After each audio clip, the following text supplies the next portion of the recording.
And I found in order to get your all the intention through just your voice, I have to be super animated.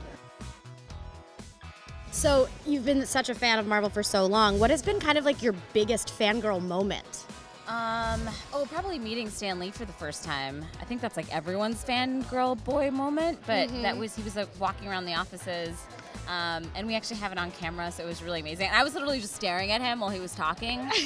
Definitely experiencing San Diego Comic-Con was like a huge moment. I always heard people talk about it, like, yo, you need to get out there and go see Comic-Con, and to be a part of it, like on a panel for Marvel was, it had me speechless. Have you been a fan of Marvel for a while? I have.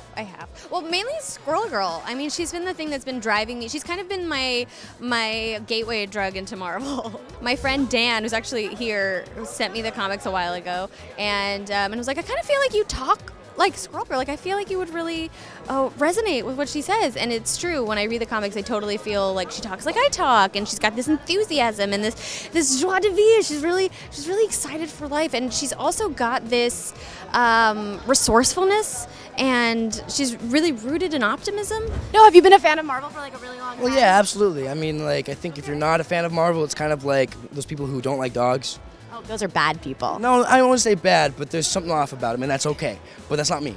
I'm super stoked about Marvel. I've been into them since I was a kid. I think that like Marvel does a really good job at kind of embodying what it is to tell a story. You know, like doesn't take itself too seriously. It's always really entertaining, and it's just like what we all do. In the end of the day, like all of us here, we're just like telling stories. So telling stories with voiceover, any different? Oh yeah, so different. It's really interesting actually. Like, my acting, you have a lot, it's not just your voice, you have eyes, you have your hands, you have your head turns to kind of like get your point across in the lines when you're actually in front of the camera doing a scene, but you don't have any of that, it's just your voice, and I found in order to get your all the intention through just your voice, I have to be super animated. Like, have you been a fan since you were a kid? Yeah. I mean, like at a young age, I was always like, I want to be a superhero. Like, who doesn't say that as a young I have no idea. as a young kid?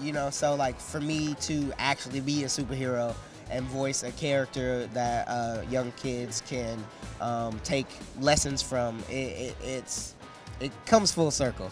But before you go, click to the right to check out another new video, and of course, don't forget to subscribe to our channels. We'll see you next time.